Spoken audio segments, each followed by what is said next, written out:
అందరికీ నమస్కారం. ఈరోజు ముందుగా వాళ్ళ మహానుభావుడు డాక్టర్ బిఆర్ అంబేద్కర్ గారి జయంతి 1891 ఇదే రోజు ఆయన మహారాష్ట్రలో జన్మించారు. చాలామందికి బాబాసాహెబ్ అంటే ఇదొన్న తెలుసా? బాబాసాహెబ్ అంటే ఏంటో ఎవరికి తెలియదు కదా, ఊరికి అంటూ ఉంటాం మనం. బాబాసాహెబ్ అంటే రెస్పెక్టెడ్ ఫాదర్.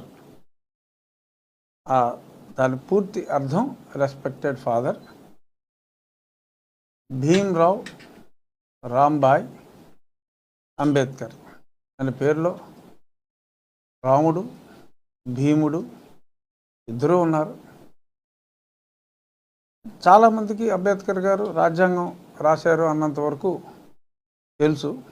కానీ ఆయన ఎంత గొప్ప వ్యక్తో 2-3 నిమిషాలు ఆయన గురించి ఈరోజు మనం మాట్లాడుకోవాల్సిన ఆవశ్యకత ఉంది. ఆయన లండన్ స్కూల్ ఆఫ్ ఎకనామిక్స్లో, కొలంబియా యూనివర్సిటీలో పిహెచ్డి కూడా ఎకనామిక్స్లో పిహెచ్డి చేశారు, లా చేశారు. Is an economist, is a great jurist. ఆ తర్వాత కేంద్రంలో లా అండ్ జస్టిస్ మంత్రిగా కూడా పనిచేశారు. పార్టీలు ఏవైనా అటువంటి మహానుభావుడు ఉండాలి అని చెప్పి జవహర్లాల్ నెహ్రూ గారు కూడా ఆ రోజుల్లో ఆయనకి అత్యంత గౌరవం ఇవ్వటం జరిగింది. రిజర్వేషన్స్ అనేది సమాజంలో సమతుల్యం ఉండాలి అంటే కొన్నాళ్ళ పాటు ఈ రిజర్వేషన్స్ ఉండాలి అని చెప్పి పెను మార్పు, ప్రజల జీవితాల్లో పెను మార్పు రావటానికి ముఖ్య కారకుల్లో అగ్రభాగాన ఉన్న వ్యక్తి డాక్టర్ బిఆర్ అంబేద్కర్ గారు. ఏదో అంబేద్కర్ జయంతి సెలవులు కాకుండా ప్రతి ఒక్కరూ కూడా ఒక ఇన్స్పిరేషన్గా తర్వాత రోజుల్లో ఆయన రిజర్వేషన్స్ తీసుకొచ్చారు. కానీ ఏ రిజర్వేషన్స్ లేని రోజుల్లో వీధి దీపం కింద చదువుకొని యాజ్ ఎ మెరిట్ స్టూడెంట్ ఆయన విదేశాలకు కూడా వెళ్ళి విద్యను అభ్యసించిన గొప్ప వ్యక్తి.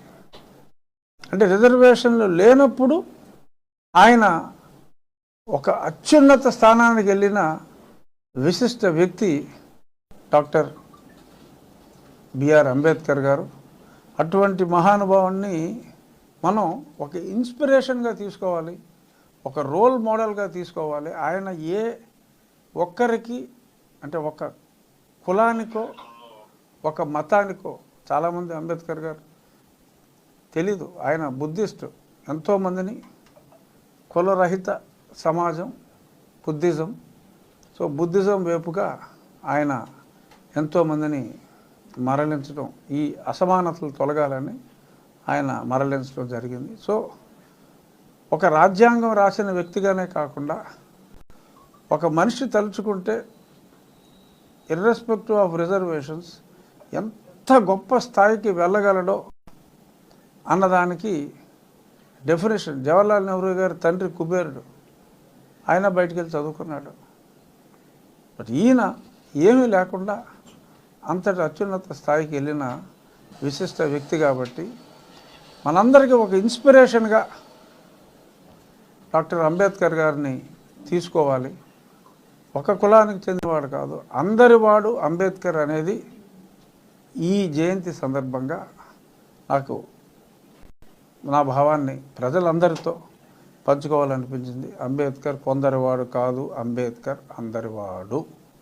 ఇక మన రెగ్యులర్ రచపంలోకి వెళ్ళిపోదాం. నిన్న ఒక అత్యంత నాటకీయమైన సన్నివేశం. ఆఫ్కోర్స్ న్యాచురల్గా చాలామంది ఇటువంటి హింసని డెఫినెట్గా ఖండిస్తారు. ప్రధానమంత్రి గారు ఖండించారు. ఆయన ఆరోగ్యాలతో చిరకాలం ఉండాలని చెప్పి ఆయన భగవంతుని ప్రార్థించినట్టుగా సాక్షిలో చూసాం. అలాగే చంద్రబాబు నాయుడు గారు కూడా ఖండించారు. ఇటువంటివి రాజకీయాల్లో ఉండకూడదని నేను ఖండిస్తున్నా. ఇటువంటివి రాజకీయాల్లో ఉండకూడదని నేను కూడా ఖండిస్తున్నా. కానీ నా ఖండనలో కొన్ని అనుమానాలు ఉన్నాయి, డౌట్ అనుమానాలు. ఆ డౌట్ అనుమానాలని మీతోటి షేర్ చేసుకోవాలని చెప్పి అనుకుంటున్నా. ఇక్కడ అసలు హెడ్లైనే అడుగడుగున నీరాజనాలతో సాగుతున్న నీరాజనాలతో, కానీ నేను నీరాజనాలతో అని చెప్పి విడదీసి పలికా. అర్థమైందా? నీరా అంటే సారా. నీరాజనాలతో సాగుతున్న అపూర్వ యాత్రను చూసి ఓర్వలేక సీఎం జగన్పై హత్యాయత్నం చేశారండి. ఇదండి ఫోటో. ఒకసారి ఫోకస్ చేసుకుంటే ఇది ఫోటో. ఇక్కడ చిన్న దెబ్బ తగిలింది, నో డౌట్. ఏదో ఆ సమయంలో దీపాలు ఆర్పారు, ఎందుకంటే కొంచెం చీకటి వచ్చింది, మరి కరెంటు ఏదో తగులుతాయని చెప్పి దీపాలు ఆర్పారు. లైవ్ కూడా ఆ క్షణంలో సాక్షి లైవ్ కూడా లేదు. అప్పుడు ఇక్కడ ఇలా అన్నాడు ఆయన. తర్వాత చూసాం వేరే ఛానల్లో ఎవరో తీసిన దాంట్లో. ఇక్కడ ఒక చిన్న గీటు, రక్తం ఏమీ కారిపోలా, గీటెడింది. మాకు సెకండ్ ఇచ్చేటప్పుడు కూడా కొంతమంది గీరేస్తే ఆ మాత్రం పడతాయి. సరే, కొంచెం పెద్దదే పడిందని అనుకుందాం.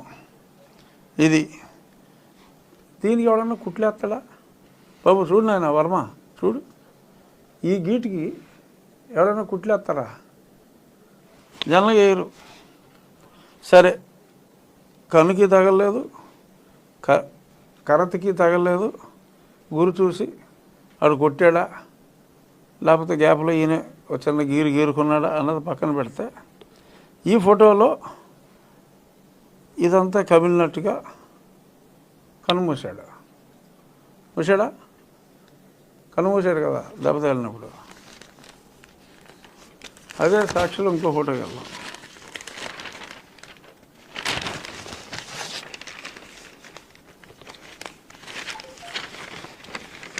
ఇక్కడ కన్ను నార్మల్, అంత మాయల చుట్టూ ఏదో ఫోటో ట్రిక్ అని నాకు అనిపిస్తుంది. నాకు అనిపించిన భావాలను పంచుకుంటున్నా. మీకు ఏమైనా డిఫరెంట్ భావాలు ఉంటే పంచుకుందాం. ఇక్కడ కన్ను బాగానే ఉంది, చక్కగా పూర్తిగా తెరిచాడు, అలా సింబాలిక్గా ఇంతకుముందు ఫోటోలో మూసాడు. ఇక్కడ అంతగా కమల్లా. తర్వాత ఇంకో గంట అయింది, గంటన్నర 2 గంటలు అయింది అనుకుందాం. ఆల్ నార్మల్, హాస్పిటల్లో చక్క నడిచి వచ్చేస్తున్నాడు బ్రహ్మాండంగా. ఇది పక్కన పెడితే ఆయన హత్యా ప్రయత్నం జరిగింది. ఆ తర్వాత ఆయన పర్యటనని కొనసాగించి సింగనగర్ నుంచి గన్నవరం దాకా చేరుకుంటే అప్పుడు అక్కడున్న cancer specialist doctor Simhadri Chandrasekhar గారు అక్కడ ఒకసారి ఇక్కడ ఏదో చిన్న కాయలాగా ఉంటే ఇప్పుడు 20 ఏళ్ళ క్రితం తొలగించడం జరిగింది. Is an excellent doctor. ఇక్కడ ఒక డాక్టర్ గారు, బస్సులో రెడీగా ఉన్న ఒక డాక్టర్ గారు హరికృష్ణ గారు ఆయనకి ఓ ప్యాచ్ చేశారట. అక్కడికి వెళ్ళాక ఆ క్యాన్సర్ డాక్టర్ గారు అది తీసి ఇంకో ప్యాచ్ చేశారట. ఆ తర్వాత నిదానంగా ఆయన ప్రభుత్వ ఆసుపత్రికి వెళ్తే, నేను 2020 డిసెంబర్లో ఓపెన్ హార్ట్ సర్జరీ అయింది నాకు. అప్పుడు నాకు మత్తు ఇచ్చే ముందు చూసా, 4-5 ఉన్నారు. ఒక మెయిన్ డాక్టర్ గారు, ఒక 4-5 ఉన్నారు. తర్వాత నేను మత్తులోకి వెళ్ళిపోయా. ఈయనకి గవర్నమెంట్ హాస్పిటల్కి వెళ్ళాక నిజంగా కుట్లు పనియో లేదో ప్లాస్టిక్ సర్జన్ తోటి కుట్లు వేయించారన్నారు. ఎందుకంటే తర్వాత మనకేం గీటు కూడా కనపడదు కదా. అందుకని ప్లాస్టిక్ సర్జన్తో కుట్లేశారని చెప్పారు. ఆ ఫోటోలో నర్సులు అంటే మేల్ నర్సులు కానీ ఫీమేల్ నర్సులు కానీ ఆ డాక్టర్లు కానీ సుమారు ఒక 18 మంది నేను లెక్క పెట్టగలిగా. అంటే గ్రూప్ ఫోటో దిగారు. 18 మంది డాక్టర్లు అవసరం. ఓపెన్ హార్ట్ సర్జరీకే నాకు 5-6 ఆ గదిలో ఉంటాయి. ఎనస్థియాలజిస్ట్ ఉండాలి, సర్జన్ ఉండాలి, అసిస్టెంట్ సర్జన్, అందరూ కలిపినా కూడా 6. మరి ఇక్కడ 18 నుంచి ఒక 20 మంది మరి కుట్లేసినట్టుగా ఈయన యాజ్ యూజువల్ చిక్కటి చిరునవ్వుతో ఓ 18 మందితో చికిత్స అనంతరం ఆయన ఫోటో దిగాడు. సో దీన్ని బట్టి అసలు ఇమ్మీడియట్గా ఘటన జరిగిన వెంటనే 5 నిమిషాల్లో పంగల్కర్ర వాడారని, అంటే క్యాట్ బాల్ అంటారు కదా, ఆ పంగల్కర్ర వాడినట్టుగా ఒక అభిప్రాయం వెలుబుచ్చారు. అంటే ఎక్కడో ఒక పంగల్కర్ర బహుశా వీళ్ళు ఒరిజినల్ డ్రామా ప్రకారం ఓ పంగల్కర్ర అక్కడెక్కడో వదిలేసి ఆనవాలుగా, అంటే ఆ కంగారులో వాడు పంగల్కర్రతో కొట్టి పారిపోయినట్టుగా ఒక పంగల్కర్ర అక్కడ పెట్టుంటారేమో. ఒరిజినల్ స్క్రిప్ట్ ప్రకారం ముందుగా పంగల్కర్ర అని చెప్పి 3 నిమిషాల్లోనే మాట్లాడేశారు. కానీ ఇప్పుడు దాకా పంగల్కర్ర ఏమీ అక్కడ దొరకలా, తర్వాత దొరికినట్టు చూపెడతారేమో. ఇదైతే మటుకు 2019లో కోడికత్తి అది ఇప్పుడు డ్రామా అని మనకు తెలిసిపోయింది. ఎందుకంటే అసలు ఈ క్యాండిడేట్ కేసు పెట్టినట్టు కోర్టుకి వెళ్ళలా, అడని చెప్పేస్తున్నాడు. అసలు ఇదంతా నేను ఇతని అభిమాని, అసలు నేను పొడిచింది లేదు చచ్చింది లేదు చెప్తున్నాడు. ఇతను కోర్టుకి వెళ్ళలేదు. బాబాయిని లేపేశారు. ఒక పక్క షర్మిల చాలా స్పష్టంగా చెప్తోంది, డాక్టర్ సునీత కూడా స్పష్టంగా చెప్తోంది. ఆ హత్య గురించి కడపలో మొదలైన ప్రభంజనం మళ్ళీ రాష్ట్రం అంతా ఆ హత్యా పవనాలు తాకుతున్నాయి. సో ఒక పక్క ఆ హత్యా పవనాలు ఆపటానికి ముళ్ళుతోనే తీయాలని చెప్పి బహుశా ఈయన మీద హత్యా ప్రయత్నం ఏమన్నా సరదాగా చిలిపిగా చేయించుకున్నారా అనే అనుమానాలు వస్తాయి. ఎందుకంటే మనందరం సినిమాలు చూసేవాళ్ళం. అతడు సినిమా గుర్తుండి ఉంటుందిగా, అతడు కాకపోతే అక్కడ ఆ షిండే గారు నిజంగా ఎవడో వేసేస్తాడు. ఇది జాగ్రత్తలన్నీ తీసుకున్నారు. నిజంగా హత్యా ప్రయత్నం అని చెప్పి అనాలంటే కనీస జ్ఞానం ఉండాలి కదా. అంత హత్య చేసేయాలి, పంగళకర్రతో హత్య చేసేయాలి అనుకున్నాడు తుపాకి వాళ్ళేడా? ఓ తుపాకి దొరకదా? ఎందుకు దొరకదు? ఎవరు హత్య చేస్తారండి? ఎందుకు హత్య చేస్తారు? జగన్మోహన్ రెడ్డి గారిని హత్య చేయవలసిన అవసరం ఎవరికి ఉంటుంది? రేపో మాపో పోయేవాడు ఆయన. పోయేవాడు అంటే ఎలక్షన్లో ఓడిపోయేవాడు అని నేను చెప్పేది. హత్యలు ఎందుకు చేసుకుంటారు? ఎలక్షన్ ముందు జగన్మోహన్ రెడ్డి గారిని బుద్ధున్నోడు ఎవడో కూడా ఇలాంటి చిలిపి ప్రయత్నం కూడా చేయరు, ఆలుకాలు చేసుకుంటే తప్ప. ఎందుకంటే ఆయనకి ఏదైనా అయితే ఆ పార్టీ పెద్ద మెజార్టీతో నెగ్గుతుంది. ఇది కేవలం సింపతి కోసం ఈ పొలిటికల్ అడ్వైజర్ గారు ఇచ్చే పనికిమాలిన సలహాలు ఇలా ఉంటాయి. సో 19లో కూడా అలాగే జరిగింది. ఇప్పుడు గతంలో పబ్లిసిటీ చేసిన చెల్లి వేరేగా ఉంది, తల్లి అమెరికా జంపు. ఎందుకంటే ఈ టెన్షన్ తట్టుకోలేక ఓ పక్క కొడుకు, ఓ పక్క కూతురు.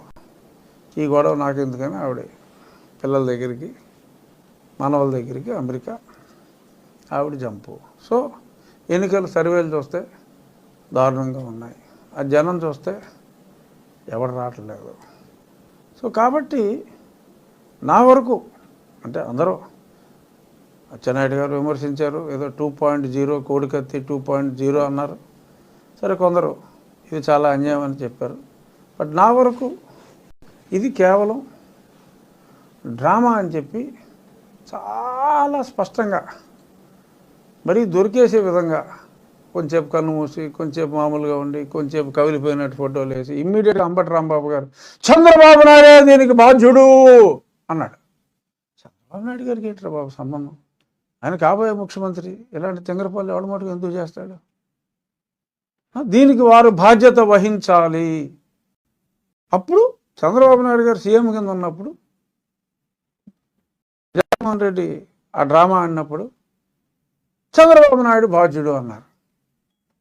ఇప్పుడు ఎవరో బాధ్యుడు? ముఖ్యమంత్రి ఎవరు? జగన్మోహన్ రెడ్డి. పోనీ సిఎస్ డీజీపీకి అధికారం ఉంది అని అనుకుంటే వాళ్ళిద్దరూ కడపరెడ్లు, వాళ్ళని బాధ్యులు చేయాలి తప్ప హత్యా ప్రయత్నం ఎవడన్నా బుద్ధున్నాడు తింగరనా కొడుకు కాకపోతే పంగలగడతో చేస్తాడా? పంగలగడతో పెట్టే సావట్లేదు, చిన్న చిన్న పెట్టలు తప్ప పెద్ద పెట్టలే సావట్లేదు పంగలగడతో. జగన్మోహన్ రెడ్డిని చంపేస్తారా పంగలగడతో? సో దానికి ఇలాగ హత్యా ప్రయత్నం అని ఇన్ని డ్రామాలని. పోని ప్రయత్నం జరిగిన వెంటనే గంటన్నర తిరిగాడు బస్సులో. ఇప్పుడు రెస్ట్ తీసుకోవాలా? రెస్ట్ తీసుకున్న తర్వాత మళ్ళీ షెడ్యూల్ ఆలోచిస్తారట. ఇవన్నీ సినిమా కథలో ఈ హత్యా ప్రయత్నం అనేది తనకు తాను అసలు రాయి వచ్చిందో లేదో కూడా నాకు డౌటు. ఏదో ఒక దండ, పెద్ద దండ తీసుకొచ్చారు, కేసు ఆగింది. ఆ దండ వచ్చినప్పుడు ఆ సమయంలో సెక్యూరిటీ వాళ్ళు కూడా వంగుని ఉన్నారు. నార్మల్గా ఎప్పుడైనా సరే ఇటువంటి కరెంట్ తీసేసినప్పుడు, ఇటువంటిప్పుడు ఇంత క్లోజ్గా అయితే వెళ్ళినప్పుడు ఈ ప్లాస్టిక్ షీల్డ్ ఉంటుంది, బుల్లెట్ ప్రూఫ్ ప్లాస్టిక్ షీల్డ్.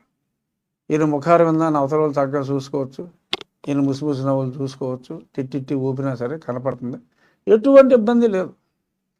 ఎందుకు ఆ సమయంలో అలాగా తీసేవాల్సి వచ్చింది?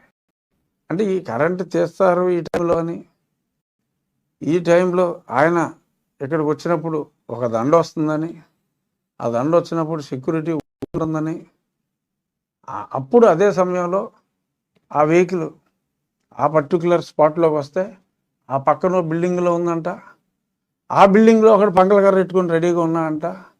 ఆడు ఎంత బాగా కొట్టాడంటే ఇక్కడ తగలదో, ఇక్కడ తగలదో, ఇక్కడ తగులుతుంది, తగిలి చిన్న గీటు పడుతుంది. అసలు బాధ ఏంటంటే సింపతి సంగతి దేవుడేరు, అసలు మనల్ని తింగరనా కొడుకులు అనుకుంటున్నాడా ఏంటాడు అనేది నాకు అసలు అర్థం కావట్లేదు. ఏదో కొద్దిగా గట్టిగా దెబ్బతినేస్తే ఏదో పెద్ద రిస్క్. ఇప్పుడు మనం ఆపరేషన్ దుర్యోధన అని ఒక సినిమా చూసాం. కసా పొడిచారా, ఇదిగో ఇక్కడ పొడితే కిడ్నీలోకి వెళ్తుంది, ఇక్కడ పొడితే అలా కొన్ని స్పాట్లు చెప్తాడు. ఆ లివరు కిడ్నీకి తగలకుండా కొన్ని స్పాట్లు ఐడెంటిఫై చేసి అక్కడ పొడిచారా అంటాడు. అక్కడ బతికేస్తాడు. ఆ సినిమా ఏదో అయిపోతాడు శ్రీకాంత్. అలాగా గట్టిగా ఓడిపోయి చేసుకుంటే ఏదన్నా కొంచెం పండిదేమో, అయినప్పుడు ఆపరేషన్ దుర్యోధన అనేవాళ్ళమేమో, అది వేరే విషయం. బట్ అసలు మరీ ఎంత సిల్లీగా నీకు ఒంటి దెబ్బతాగకూడదు, హత్యా ప్రయత్నం జరిగిపోవాలి, సింపతి వచ్చేయాలి. అవినాష్ రెడ్డి చేశాడని షర్మిల ఆరోపిస్తున్న, సునీత ఆరోపిస్తున్న హత్యను అందరూ మర్చిపోయేలా చేయాలి. ఆ చంద్రబాబు నాయుడు దుర్మార్గం చేశాడని చెప్పాలి. ఇది ఎక్కడ న్యాయం అండి? మీరు చెప్పండి. ఎన్నికలకు ముందు అభ్యర్థి మీద ఎవడైనా అవతల పార్టీ వాడు ఎటువంటి ప్రయత్నమైనా బుద్ధున్నోడు ఎవడైనా పంగలకరతో చేస్తాడా? అమెరికాలో అసాసినేషన్ జరిగినాయి, ఏదో దమ్మ అంటారు, కొడతారు, లేపారు, అది కాదు కదా. ఈయనకేమో Z+ సెక్యూరిటీ. అరే చెట్లు కూడా కొట్టేస్తారు కదా, చెట్లన్నీ ఎందుకు? చెట్టు మీద ఎవడన్నా పంగలకర వచ్చి కొడతాడని చెప్పి డౌట్ వచ్చి ఇంతకుముందు చెట్లు నరుగుతున్నారు. రేపో మాపో వస్తానంట మహానుభావుడు మనూరు, మొత్తం చెట్లు కొడతాం మొదలెట్టారు. ఇంతకుముందు సీఎం అంటే చెట్లు కొట్టారు. ఇప్పుడు ఎలక్షన్ టైంలో ఎలక్షన్కి వస్తామంటే ఈ చెట్లు నరుకుడు ఏంటి? అసలు ఎంత అసహ్యంగా ఉంది. మీరు మరి మీడియా వాళ్ళు ఖండించాలి. ఏదో ఆ మధ్యన లోదరన్ గార్డెన్లో 100 సంవత్సరాల చెట్టు నరికితే స్పందించారు. బట్ ఎన్నో చోట్ల సరే పొరుగు ఊర్లో నరికితే మనకు అనవసరం అనుకుందాం, మన ఊర్లో ఈ భీమవరం వచ్చే దారిలో మొత్తం నరికేస్తున్నాడు చెట్లు. ఆల్రెడీ వాళ్ళ పేపర్లో చూసా, అంత దారుణంగా మనం పెంచుకున్న వృక్షాలన్నీ నరుక్కుంటూ పోతున్నాడు. సరే, ఇక్కడికి వచ్చినప్పుడు మరి ఇంకేం ప్రయత్నం చేస్తారో మనకు తెలియదు. గ్రామాలకి స్వస్తి చెప్తారు. 15వ తారీఖు అయితే ఇమీడియట్గా వచ్చేస్తే బాగోదేమో. రేపు ఎన్నో ఒక రోజు 2 రోజులు వాయిదా వేస్తారేమో. తీవ్రమైన నొప్పితో బాధపడుతున్న జగన్మోహన్ రెడ్డి గారు, వాళ్ళ శ్రీమతి గారు చెయ్యి ఊపారు, ఆల్ ది బెస్ట్ చెప్పారు. మనకు తెలియదు, చెయ్యి ఊపితే ఆల్ ది బెస్ట్. సరే, ఏదైనా ఇది డ్రామా అని మెజారిటీ ప్రజలు, మెజారిటీ అంటే ఒక ఇద్దరు తప్ప, అంటే జగన్మోహన్ రెడ్డి ఆయనకి తెలుసు, భారతిరెడ్డి గారికి తెలుసు, వాళ్ళిద్దరూ తప్ప ప్రజలందరూ ఇది డ్రామా అనే అనుకుంటున్నారు. వాళ్ళిద్దరికీ కూడా అది డ్రామా చేసిన ప్రజలు నమ్మారని వాళ్ళు అనుకుంటున్నారని నేను అనుకుంటున్నా. డ్రామా అనే విషయంలో మటుకు ఇప్పుడు నేను చెప్పిన అంశాలు, ఒక జడ్పీ సెక్యూరిటీ ఉన్న వ్యక్తికి ఆ స్పాట్లో ఆయన ఆగుతాడు. అసలు నార్మల్గా బస్సులో వచ్చి టిట్టి టూపుతాడు తప్ప అక్కడ ఆ సమయంలో 100 మంది బయట వాళ్ళు లేరు. ఆ సెక్యూరిటీ వాళ్ళు తప్ప నిజమైన జనం 100 మంది కూడా లేరు. ఆ సమయంలో బయటకు వచ్చి టిట్టి టిట్టి ఎందుకు ఊపుతాడు? ఊపాడు అంటే ఒక స్పాట్ని డిసైడ్ చేసుకున్నారు. ఆ స్పాటు ఎందుకంటే కొట్టాడు అంటే, గురి చూసి కొట్టాడు అంటే అక్కడ ఏమీ లేకుండా ఉంటే కుదరదు. కాబట్టి ఒక ఇల్లు ఉన్న ప్రాంతంలోనే ఒక దండ ఏర్పాటు చేసుకుని గజమాల వేశారు. అక్కడికి ఎలా తగిలింది? ఏదో 2-3 రాళ్ళు వేసుంటే ఇంకొకటి కూడా తగిలి ఉండాలి కదా. అంటే ఇంకొకటి ఎవడో అయితే మరీ చీప్గా ఉంటుందేమో అని వెల్లంపల్లి గారికి కన్ను కింద తగిలిందంట. వెల్లంపల్లి కూడా ఇక్కడ తగలేదు, ఇంకెక్కడ ఇక్కడ తగిలితే మరీ నాటకంలో ఉంటుంది. అలాగని కన్ను అంటే నిజంగా ఏదైనా కన్ను సెతకు కొట్టేస్తే అడిసి తుక్కైపోతాడు. అందుకని చెప్పి కన్ను కింద ఇక్కడ బ్లడ్ గిడ్డు డ్రామా కూడా ఆళ్ళ ఏదో తగిలేసిందని చెప్పాడు అంతే వెల్లంపల్లి గారు. సరే, తప్పదు, ఆయన అక్కడ పోటీ చేస్తున్నాడు కదా, సో ఆయన కూడా తగిలిందంటే ఎంతో కొంత సింపతి ఉంటుంది. సో రాష్ట్ర స్థాయిలో ఆయనకి, బెజవాడ సెంట్రల్ స్థాయిలో ఈయనకి, వాళ్ళిద్దరికీ తగిలినాయి, వేరే వాళ్ళకి తగల. సో నాని ఇలాంటి డ్రామాలు యాక్సెప్ట్ చేయడు, కేసీఆర్ నాని. సో కాబట్టి నాకు వదిలేరా బాబు, అదేదో మీరే ఆడుకోండి ఈ డ్రామాలో, లేదా పుచ్చుకునేప్పుడు నిజం చెప్పేస్తాడు, ఉన్నది మాట్లాడేస్తాడు నానిగారు. సో అంచేత ఈ డ్రామాకి నానికి ఆయన పాత్రధారి కాదలుచుకోకూడదు అని అనుకున్నట్టుగా నాకు అనిపిస్తుంది. అయితే రాళ్ళు వేస్తే 3 మంది తోలుతాయి. కరెక్ట్గా జగన్ వేసిన రాయి ఎల్లంపల్లికి వేసిన రాయి, ఎల్లంపల్లికి సీఎం క్యాండిడేట్కి ఎమ్మెల్యే క్యాండిడేట్కి 2 రాళ్ళు వచ్చి, మరి సింబాలిక్గా సెక్యూరిటీ రాళ్ళు వేయచ్చు కదా. నిరసన చెప్పులు వేయటం ప్రజల హక్కు అని చెప్పి అప్పుడు డీజీపీ చెప్పాడు. మరి ఇప్పుడు ఏమన్నా ఈ కొత్త డీజీపీ గారు నిరసనగా రాళ్ళు వేయటం ప్రజల హక్కు అని అంటాడా? అనలో. ఎందుకంటే ఆయన ఈయన నియమించాడు కాబట్టి అలా అనలేడు. బట్ ఏదేమైనా నా ఉద్దేశంలో త్వరలో 1-2 రోజుల్లో ఈ డీజీపీని, ఈ సిఎస్ని మారుస్తారనే నా భావన. చూద్దాం ఏమవుతుందో. సరే, ఇక ఈ డ్రామాని పక్కన పెడితే ఇంకొక ఇష్యూ ఇవాళ మాట్లాడుకోవాల్సిన important issue, Andhra Pradesh mineral development corporation. అది ఒక్కలేదు, అంతా డబ్బే, వచ్చేదంతా డబ్బు. నువ్వు తవ్వుకుంటావు, నీ దగ్గర రాయల్టీ తీసుకుంటారు. అలాగా గనులు రాయల్టీ తీసుకుంటారు, అంత ఆదాయం. ఆడికి అసలు దమ్ముడికి ఖర్చు లేదు, అసలు డబ్బు అవసరం లేదు ఆడికి. ఏపీ మినరల్ డెవలప్మెంట్ కార్పొరేషన్ డబ్బు అవసరం లేదు. కానీ దాని దగ్గర ఎన్నో మైనింగ్ లైసెన్సులు కూడా ఉన్నాయి. ఇప్పుడు దాన్ని ఇండైరెక్ట్గా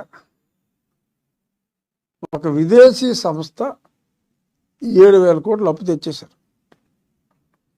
అసలు విదేశీ సంస్థ నుంచి అప్పులు తెచ్చుకోవాలంటే 1,00,000 రెస్ట్రిక్షన్లు ఉన్నాయి. గతంలో ఒకసారి రాష్ట్ర ప్రభుత్వానికే డైరెక్ట్గా అప్పు తేవాలంటే రాష్ట్ర ప్రభుత్వానికి తేవాలంటే గవర్నమెంట్ ఆఫ్ ఇండియా క్లియరెన్స్లు ఉంటాయి. అప్పుడు వీళ్ళు ఎంత మేనేజ్ చేసినా గవర్నమెంట్ ఆఫ్ ఇండియా పర్మిషన్ ఇవ్వాలి ఫారెన్ లోన్ తీసుకురావడానికి. ఈ కొట్టేసిన డబ్బులు కంటైనర్లుగా బయటకు వెళ్తున్నాయని మనం చెప్పుకున్నాం కదా, ఆఫ్రికా దేశాలకి అక్కడికి. అంతా బయట ఉంటాం, మరీ ఎక్కువైపోయి అంత డబ్బు అక్కడ ఉండటం సేఫ్ కాదనుకుని మరి కొంత డబ్బుని మన దగ్గరే పెట్టుకుందాం, ఈ రాష్ట్రాన్ని కొనేసుకుందాం. గతంలో మరి ఒక ఎలక్ట్రిక్ కంపెనీ పేరు చెప్పి ఒక సుమారు 1,50,000 ఎకరాలు, ఒక ఎకరం ఎవరికన్నా ఇస్తేనే అల్లరి చేస్తారు. 1,50,000 ఎకరాలు ఒక దేవుడి పేరు మీద ఉన్న ఎలక్ట్రికల్ కంపెనీకి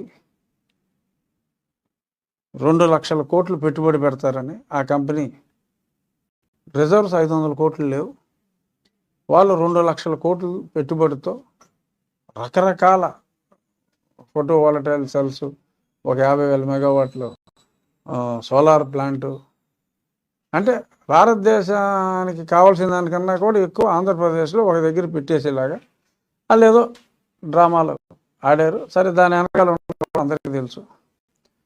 ఇప్పుడు ఇంకా ఆ దోపిడీలో భాగంగా ఏపీ మినరల్ డెవలప్మెంట్ కార్పొరేషన్లోకి ఒక 7,000 కోట్లు అప్పు వీళ్ళు తెచ్చేశారు. దానికి అవసరం లేదు, ఏదో జీతాలు ఇవ్వడానికో లేకపోతే ఇంకోటి ఇవ్వడానికో వాడేసి 2వ తారీఖు ఇంకో విడత ఇంకొక 7,000 కోట్లు అప్పు తీసుకుని ఇలా షేర్లు ఇచ్చి వాళ్ళకి తనఖాగా కట్టకపోతే ఎలా కడతారు? కట్టరు, ఈ వేరే వాటికి వాడేస్తారు. అసలు కార్పొరేషన్ పేరు మీద స్టేట్ గవర్నమెంట్ గ్యారంటీ కూడా ఇచ్చారు, ఇవ్వడానికి లేదు, రూల్స్ ఒప్పుకో, కాన్స్టిట్యూషనల్ వైలేషన్. ఇంతకుముందు ఎన్నోసార్లు చేస్తే నేను సిఏజీకి రాశా, ప్రధానమంత్రికి రాశా, అక్కడి నుంచి ఒక లెటర్ వస్తుంది, ఏమయ్యా ఇది నిజమేనా అని. ఈ రిప్లై ఇవ్వడం, వాళ్ళ పాత్ర అక్కడికి అయిపోతుంది. ఈడ కాగితాలను పక్కన పెట్టేస్తాడు, ఏదో పేపర్లో నన్ను తిట్టిస్తాడు. పేద ప్రజల కోసం అప్పు చేసిన సంక్షేమం చేస్తున్న జగన్మోహన్ రెడ్డిని అడ్డుకుంటున్న రఘురామకృష్ణరాజు దీని వెనుకున్న చంద్రబాబు నాయుడు. అలా ఎన్నోసార్లు గతంలో వాడు రాశాడు ఆడి పేపర్లో. ఇప్పుడు మళ్ళీ బహుశా రాస్తాడేమో, నాకు తెలీదు. దీని వెనక పెద్ద కుట్ర. ఒకవేళ జగన్మోహన్ రెడ్డి ఎటు తిరిగి ఓడిపోతాడు, మనం పోయినా సరే ఈ ఏపీ మినరల్ డెవలప్మెంట్ కార్పొరేషన్ అనేదాన్ని ఇండైరెక్ట్గా ఒక విదేశీ సంస్థ ద్వారా తను చిక్కించుకొని దాన్ని నడుపుకోవటం కోసం అక్కడ ఉన్న ఆఫీసర్ ఎవడో ఓ పనికిమాలినోడు. అంటే అంత రిచ్ కార్పొరేషన్కి ఎవరినైనా ఒక సీనియర్ ఐఏఎస్ ఆఫీసర్ని పెట్టుకోవాలి తప్ప, ఏదో రైల్వే సర్వీస్ కూడా కాదు, అక్కడ ఇంకా ఓ 10 సెంట్రల్ గవర్నమెంట్ సర్వీసులు ఉంటే అతి తక్కువ మార్కులు వచ్చిన వాళ్ళకి వచ్చే సర్వీసుకి సంబంధించిన సంబంధం లేని ఒక వ్యక్తిని, ఒక రెడ్డిని తీసుకొచ్చి అక్కడ పెట్టి ఈ డ్రామాలన్నీ నడిపిస్తున్నారు. సో వెంకటరెడ్డి అతని పేరు. ఆ వెంకటరెడ్డి తోటి ఇంకొక రైల్వేలో 2010 బ్యాచ్ 11 బ్యాచ్ వాసుదేవరెడ్డి అని ఇంకో ఆఫీసర్ తోటి లిక్కర్ దందా నడిపిస్తున్నారు. దాని మీద 25,000 30,000 కోట్లు ఎత్తారు. సంబంధం లేని, స్టేట్కి సంబంధం లేని ఆఫీసర్. రేపు మళ్ళీ ఎక్కడ రైల్వేలో వెళ్తే డిఆర్ఎం ర్యాంక్ కూడా లేదు అబ్బాయికి. ఈ వెంకటరెడ్డి ఇలాగా రకరకాల రెడ్లు తీసుకొచ్చి ఇతర సర్వీసెస్లో ఉన్న వాళ్ళని ఐఏఎస్ వాళ్ళకి ఇవ్వకుండా నేను ప్రశ్నిస్తున్నా. వాళ్ళ ఏ బేసిస్లో వెంకటరెడ్డిని తెచ్చావా జగన్మోహన్ రెడ్డి? ఏ బేసిస్ వాసుదేవరెడ్డిని తెచ్చావా జగన్మోహన్ రెడ్డి అని నేను ప్రశ్నిస్తున్నా. సరే, నాకు అసలు సీట్ రాకుండా ఎలా చేయాలో ప్రయత్నాలు అటు చేసుకుంటున్నాడు. దానికి నెక్స్ట్ వద్దాం. సో ఇక్కడ ఏపీఎండిసి అనేదాన్ని తన కబంధాస్తాల్లో విదేశీ నిధుల ద్వారా ఉంచుకునే ప్రయత్నం అయితే జరుగుతుంది. దీన్ని మరి ఇప్పుడున్న సరే ఈ సిఎస్ రేపో మాపో మారతాడు, ఆ వచ్చి సిఎస్ అయినా ఈ దారుణాన్ని ఆపాలి. కేంద్ర ప్రభుత్వం కూడా దీని మీద ఎగ్జాక్ట్గా విదేశీ నిధులు వెనక ఎవరున్నారు, ఎవడైనా ఎలక్షన్ల ముందు ఏపీఎండిసికి విదేశీ నిధులు 7,000 కోట్లు ఇస్తాడా? అసలు ఆ సంస్థ ఏమిటి, గొడవ ఏంటి అనేది వెరిఫై చేయాలి. ఆశ్చర్యం, మనం మాట్లాడుకున్నాం 25 టన్నుల వస్తే ఎవడో మాట్లాడతారా దాని గురించి.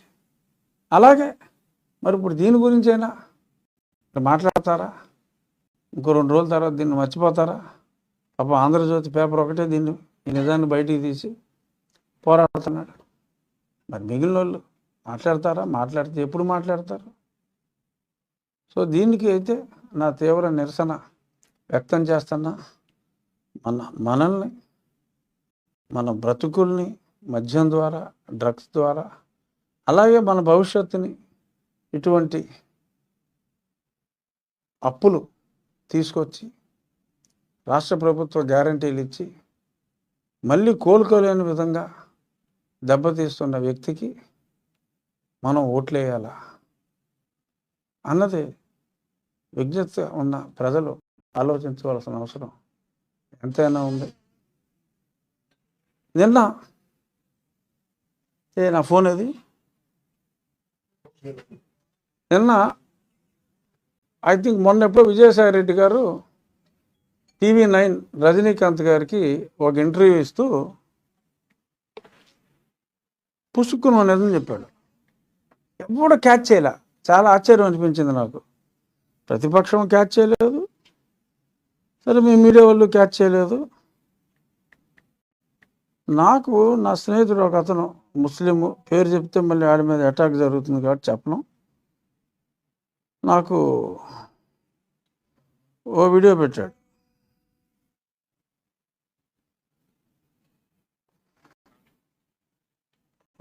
అతని పేరు టెలిఫోన్ కాల్ నాకు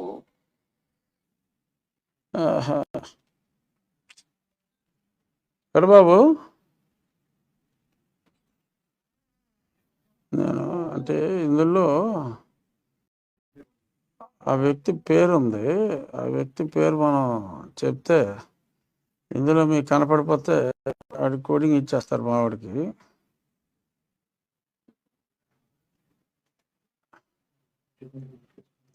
ఒక్క నిమిషం, నేను దీన్ని ఆ ఫోన్ ఉందా పెద్ద ఫోను, అర్జెంటుగా పట్టరా. ఆ ఫోన్కి ఒక వీడియో ఫార్వర్డ్ చేస్తాను, అది మనం చూపెట్టాలి. ఇందులో చూపించవచ్చు కానీ అది నాకు పంపిన వ్యక్తి పేరు కనపడుతుంది, అతను రిస్క్లో పడతాడు.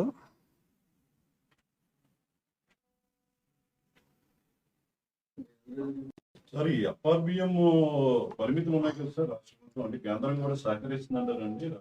ఎంతో కొంత సహకారం ఉంది. పొత్తులో భాగంగా అంతకంటే ఎక్కువ మాట్లాడకూడదు. పొత్తు ధర్మం అంటూ ఒకటి ఏడుస్తుంది కదా, అది సార్ రాష్ట్ర ప్రభుత్వం మీద, అధినేత మీద కాదు. ఇప్పుడు ఇదేంటంటే, ఇప్పుడు మీకు విజువల్ చూపెడతా.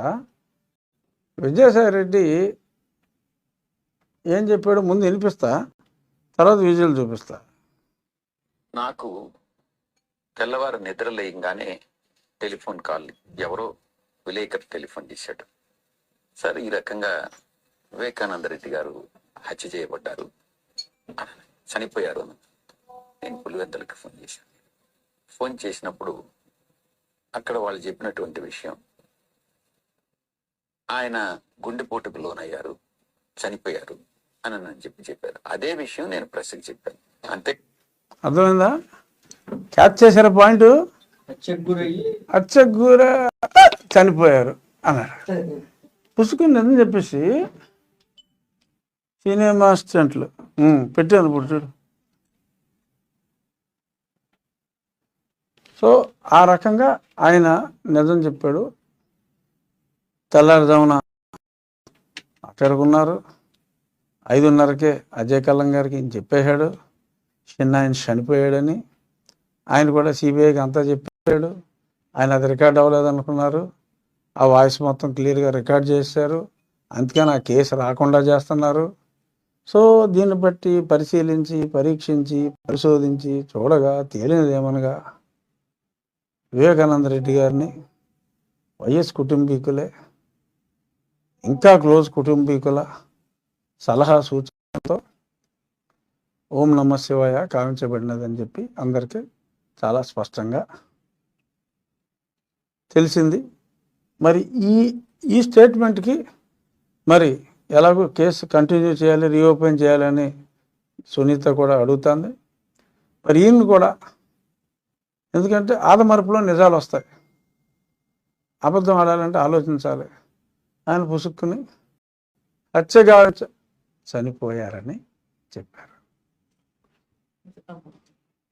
ఏమయ్యా,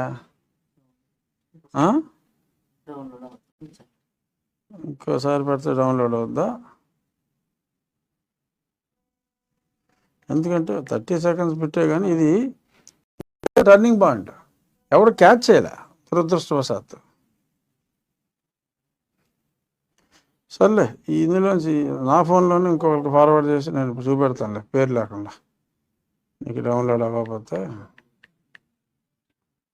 ఓటమి నాయకుల్లాగే రాష్ట్ర ప్రభుత్వ అధినేత మీద వైఎస్ రాజశేఖర రెడ్డి గారి కుమార్తె ఒక్క నిమిషం ఇది చూసేసి మా రెడ్డి గారు భాగవతం. నాకు తెల్లవారు నిద్ర లేయంగానే టెలిఫోన్ కాల్, ఎవరో విలేకరు టెలిఫోన్ చేశాడు. సార్, వివేకానంద రెడ్డి గారు హత్య చేయబడ్డారు, చనిపోయారు అని పులివెందులకి ఫోన్ చేశాను. ఫోన్ చేసినప్పుడు అక్కడ వాళ్ళు చెప్పినటువంటి విషయం, ఆయన గుండెపోటుకు లోనయ్యారు ఏం చేయను, నాకు సెకండ్ కూడా వస్తుంది అని చెప్పారు. అదే విషయం నేను ప్రెస్కి చెప్పాను. అంతే, చనిపోయారు అంటే చిన్న తడబాటు, సారీ హత్య గావించబడ్డారు, చనిపోయారు. సో ఇది మిస్ అయ్యారు. పాపం TV 9 కూడా ఎడిట్ చేయలే, వాళ్ళు పట్టించుకున్నట్టు లేరు. సో ఇప్పుడు డిలీట్ చేస్తారేమో, బట్ మన దగ్గర ఉండిపోయింది. ఇది ఖచ్చితంగా హత్య అన్న సంగతి వీళ్ళకి ముందే తెలుసు. ఎవడు చేయించాడో తెలుసు, ఎందుకు చేయించారో తెలుసు. ఇవాళ స్పెసిఫిక్గా దీన్ని ఎందుకు స్పెసిఫిక్గా చెప్తున్నానంటే, ఇక్కడ తగలకుండా ఇక్కడ తగిలిన డ్రామా గురించి అన్ని సేఫ్టీలు చూసుకుని ఆడిన ఈ డ్రామా, ఈ ఎన్నికల డ్రామా, అప్పుడు చిన్నాన్ని ఖర్చు రాశారు, అది బాబు గారి అకౌంట్లో చూశారు, ఇప్పుడు సక్సెస్ అయ్యారు. అదే ఇప్పుడు వాళ్ళ ప్రాణం మీదకి వాళ్ళ చెల్లెళ్ళ రూపంలో వచ్చింది. చాలా స్పష్టంగా శ్రీమతి షర్మిలారెడ్డి, డాక్టర్ సునీత కొంగు చాచి నిన్న షర్మిల మాట్లాడిన మాటలు ఎంతో హృదయదారకంగా ఉన్నాయి. సరే, వీళ్ళు ఒక కొత్త క్యారెక్టర్ని, అంటే వీళ్ళ మదరు అమెరికాకి వెళ్ళిపోయారు కాబట్టి వాళ్ళ మేనత్త క్యారెక్టర్ ఏంటి, ఆవిడ పేరు విమల, ఆవిడ కూడా ప్రవచనకర్త, ఎవాంజలిస్టు, లేడీ ఎవాంజలిస్టు, మత ప్రచారం అవి చేస్తూ ఉంటారు. సో అది కూడా షర్మిల గారు చెప్పారు. వాళ్ళ అబ్బాయిది ఏదో సమ్ చిట్ ఫండ్ కేసు ఉంటే జగన్మోహన్ రెడ్డి గారు ఏదో భయపెట్టి ఈవిడితో అలా మాట్లాడిస్తున్నారని. వాడు ముసలివాడట, యవనస్తుడైన, మరి యవనస్తుడంటే ఆ పదం మరి వెరైటీగా ఉంది. యవనస్తుడైన అవినాష్ రెడ్డిని రాజకీయాల్లో పైకి వచ్చాడు కాబట్టి వాళ్ళిద్దరికి కుళ్ళుకొచ్చేసి అలా మాట్లాడుతున్నట్టుగా, అంటే ఎండలో తిరిగి నీకు ఏదో బురదొబ్బనట్టు ఉందా అత్త అని చెప్పి షర్మిల కూడా చాలా స్పష్టంగా, ఆవిడ కూడా ఎవాంజలిస్ట్ గారికి చాలా స్పష్టంగా చెప్పినట్టుగా మీడియాలో చూసాం. దారుణం. అంటే వీళ్ళు ఎంత నీచ స్థితికి దిగజారుతారంటే, ఇప్పుడు నాకు రోజు పొద్దున్న ఒక అరగంట పాటు ఈ పిల్ల సజ్జల నా కొడుకు ఒక IVRSలు పెట్టాడు. 30 రోజులుగా వస్తున్నాయి నాకు, ½ an hour గ్యాప్లో వస్తాయి. మరి ఇప్పుడు ఇది విన్న తర్వాత 24 hours పెడతాడేమో నాకు కూడా చెప్పలేం. రికార్డెడ్ IVRS మెసేజ్ చెప్పుకుంటే అసహ్యంగా ఉంటుంది, కానీ చెప్పక తప్పదు. అంటే వాళ్ళ నేచర్ గురించి చెప్తున్నా.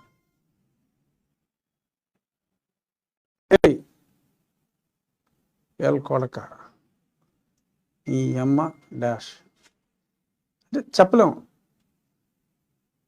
ప్రైవేట్గా వినిపిస్తా కావాలని తర్వాత. ఆఫ్ కోర్స్ నేను రికార్డ్ చేయలేదు, బట్ వస్తూనే ఉంటాయి. మార్నింగ్ 8 o'clock నా దగ్గరికి వస్తే వరుసగా మెసేజ్లు వస్తాయి, వినిపిస్తా కూడా. ఎప్పుడైనా మీడియా వాళ్ళు అరౌండ్ 7:45 ఆ టైంకి వస్తే రేపు నా కూడా పెడతాడు, అది వాయిస్ మీకు వినిపిస్తా. ఆ నెంబర్లు ఏంటంటే రాజస్థాన్, మధ్యప్రదేశ్ 7 తోటి స్టార్ట్ అవుతాయి ఆ నెంబర్లన్నీ.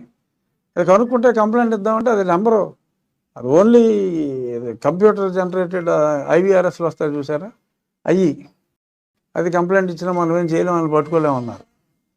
సర్లే ఏముందిలే, రికార్డు అరిగిపోయిన రికార్డు లాగా అదే మాట్లాడుకుంటూ ఉంటారని చెప్పి నేను పట్టించుకోవాలా. అంటే వాళ్ళు ఎంత డర్టీ నా కొడుకులో చెప్తున్నా. ఆఖరికి సొంత చెల్లెళ్ళను కూడా మీడియాతో ఇది చెప్పింది ఎవరు? ఆవిడే చెప్పింది, షర్మిల గారే చెప్పింది నిన్న. ఆఖరికి నన్ను రాజశేఖర్ రెడ్డి బిడ్డ కాదు అని చెప్పి, నన్ను నా తల్లిని కూడా ఇలా అవమానిస్తారా మీరని చెప్పి మరి ఆవిడ సొంత చెల్లెళ్ళు మాట్లాడవలసి వచ్చిందంటే ఈ దుర్మార్గుడు ఇంకా సమాజంలో ఏ స్త్రీకైనా గౌరవం ఇస్తాడా? నీ చెల్లెలకే నువ్వు గౌరవం ఇవ్వవా? పోనీ ఆడెవడో దోలెత్తి మాట్లాడాడు అనుకున్నాం, మాట్లాడితే వాడి మీద చర్యలు తీసుకోవా, ఖండించవా?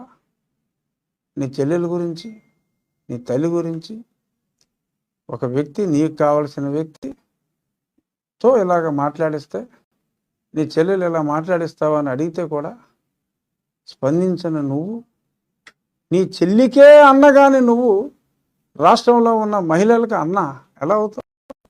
నీ తల్లికే కొడుకు నువ్వు రాష్ట్రంలో అందరికీ బిడ్డ ఎలా అవుతావు జగన్మోహన్ రెడ్డి? నువ్వు ఏ చెల్లికి అన్నవు కాదు, ఏ తల్లికి నువ్వు బిడ్డవు కాదు, నీ తల్లి తప్ప అనేది సుస్పష్టం.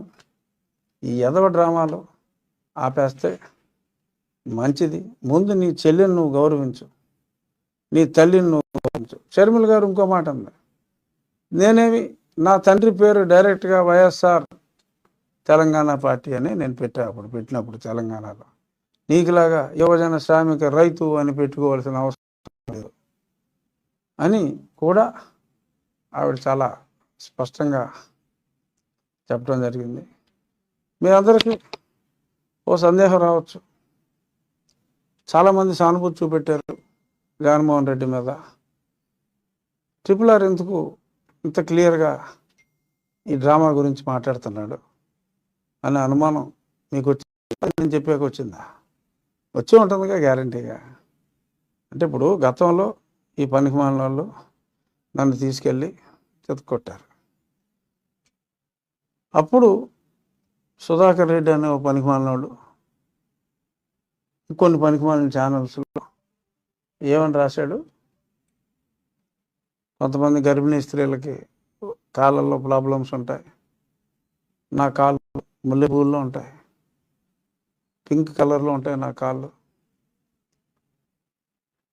వాళ్ళు కొట్టి రక్తం నల్లగా గడ్డగడితే ఒక నా కొడుకు అంటాడు ఆడికి ఏదో జబ్బు ఉందంటాడు, ఇంకో నా కొడుకు అంటాడు అసలు ఈడే కాళ్ళ మీద కొట్టేసుకున్నాడు అంటాడు. నేను పోలీస్ కస్టడీలో ఉండగా ఏమిటి నా కాళ్ళు నేను కొట్టేసుకుంటాను? అసలు కొట్టుకోగలడు ఎవడన్నా? మిలిటరీ హాస్పిటల్లో స్పష్టంగా రిపోర్ట్లు ఇచ్చారు. ఇచ్చినప్పటికీ జగన్మోహన్ రెడ్డి అనే పనికిమాలినోడు నా కొలీగ్ ఎంపీస్కి అందరికీ ఫోన్ చేసి అంత అబద్ధాలు సార్, అసలు టచ్ చేయలేదు సార్, ఐ ప్రామిస్ సార్ అని చెప్పి అబద్ధాలు ఆడాడు. అంటే ఒక నిజాన్ని అబద్ధం అని చెప్పిన జగన్మోహన్ రెడ్డి విషయంలో ఆడు చెప్తున్న ఒక అబద్ధాన్ని నేను నిజమని చెప్పడంలో అది అబద్ధం, నిజం ఇది అని తప్పుందా? ఈ దేశంలో ఎవరికి కూడా జగన్మోహన్ రెడ్డి చేసిన ఈ మోసం మీద మాట్లాడే అర్హత ఉండకపోవచ్చు. చంద్రబాబు నాయుడు గారికి ఉంది, ఎందుకంటే చిన్నాన్ని ఖర్చు రాసేసి ఆయన అకౌంట్లో జమేసాడు. ఆయన కొంతసారి ఆయన పరిణితి చెందిన రాజకీయ నాయకుడు ఆ విషయాన్ని సింపుల్గా ఖండించి ఇటువంటి ఘటనలు జరగకూడదని చెప్పి ఆయన చాలా గొప్పగా చెప్పాడు. కానీ నేను అంత గొప్పని కాదు. నా గురించి తప్పుగా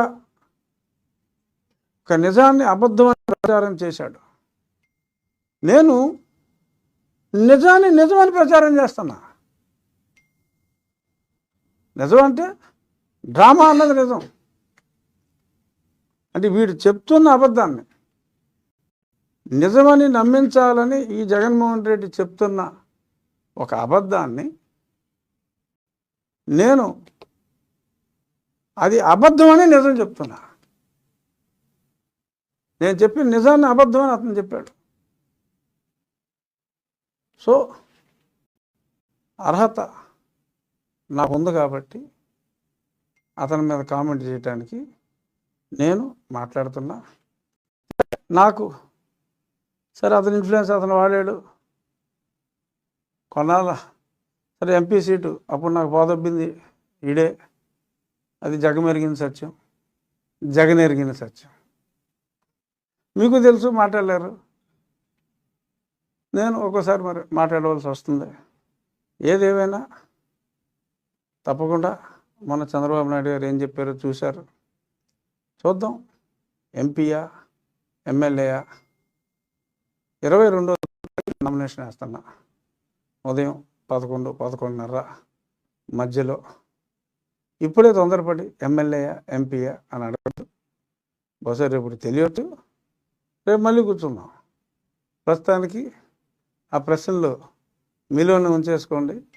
బట్ అందరికీ తెలియాలి కాబట్టి, నా అభిమానులు రాష్ట్ర వ్యాప్తంగా ఉన్న నా అభిమానులందరికీ కూడా తెలియాలి కాబట్టి 22వ తారీఖు నా నామినేషన్ ఉంటుంది. అంతవరకు అఫీషియల్ ఇన్ఫర్మేషన్ లీక్ కాదు, కొందరు లీక్ ఇస్తారు. నేను క్లియర్గా చెప్తున్నా, మా పండితులతో మాట్లాడా. 22వ తారీఖు నా నామినేషన్. బహుశా రేపు ఎల్లుండో పేపర్ సమాచారం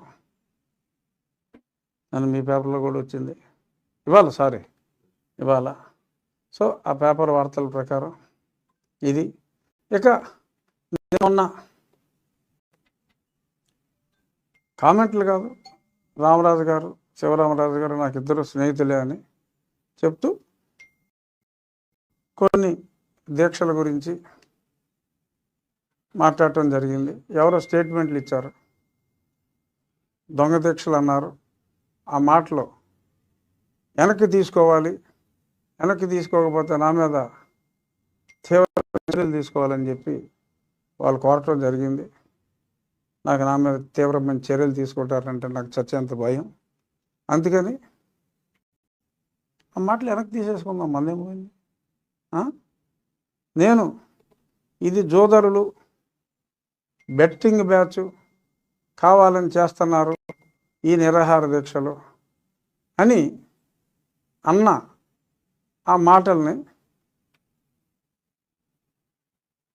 వాళ్ళు కూడా విరమించారు. దీక్ష ఆరోగ్యంగా ఉండగానే విరమించారు. వాళ్ళ ఆరోగ్యం నిజంగా గ్రేట్. 3 రోజులు భోజనం చేయకపోయినా చెప్పగలిగారు.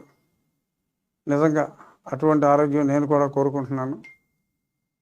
వారి మనసు నొప్పించి ఉంటే, ఇంకెవరి మనసు అయినా నొప్పించి ఉంటే, జోదరులు అన్న మాటలని నేను మీడియా ముఖంగా వెనక్కి తీసుకుంటున్నాను. కాబట్టి నా మీద ఎటువంటి చర్యలు వారిని చెప్పి మీడియా ముఖంగా వారిని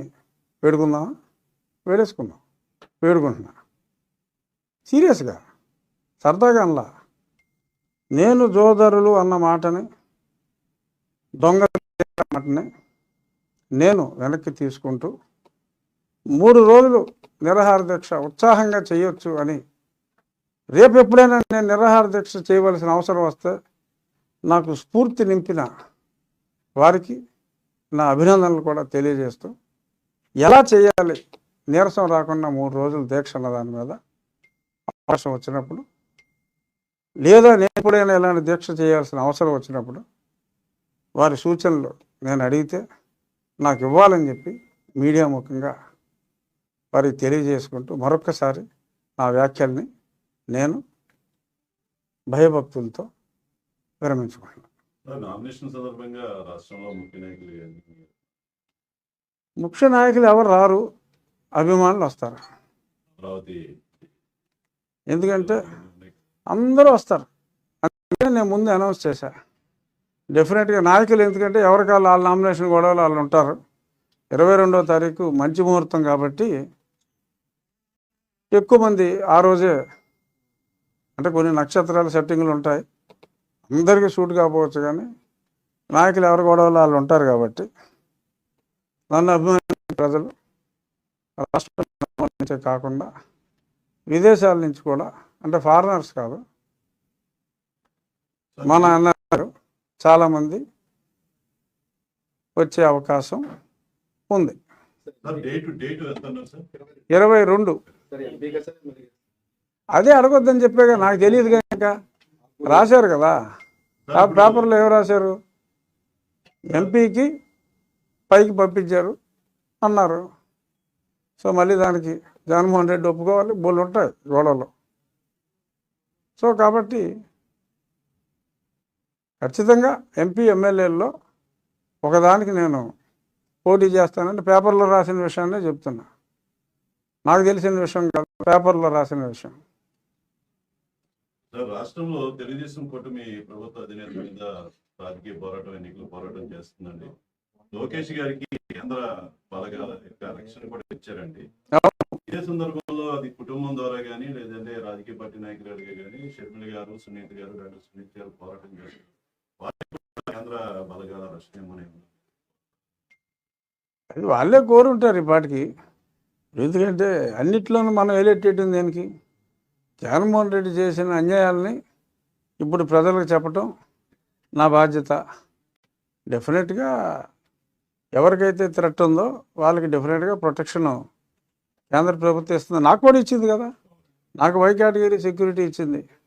జగన్మోహన్ రెడ్డి వ్యతిరేకించాడు, ఉత్తరాలు రాశాడు, మా స్టేట్ పరుగు పోద్ది, మేమే ఇస్తాం సెక్యూరిటీ అన్నాడు. ఒప్పుకోలే వాళ్ళు. నేను కూడా వెళ్ళి అక్కడ చెప్పా, అసలు నేను లేపేస్తాను చూసేదే ఈడే అయితే, ఆడి సెక్యూరిటీ నాకెందుకండి బాబు అని చెప్పి, నాకు అక్కర్లేదని చెప్పా. ఎందుకంటే కేంద్రం నిష్పక్షపాతంగానే ఉంది నా విషయంలో, నా సెక్యూరిటీ విషయంలో, అలాగే అందరి విషయంలో కూడా ఉంటుంది అనేదే నా అభిప్రాయం. ఓకే, చాలా చేస్తుంది. మళ్ళీ అంబేద్కర్ ఆయన విగ్రహానికి నేను దండేసుకోవాలి. రండి అలాగే ఉండి అంబేద్కర్ గారి విగ్రహం వేసాను, ఆయనకి నివాళి అర్పించాలి.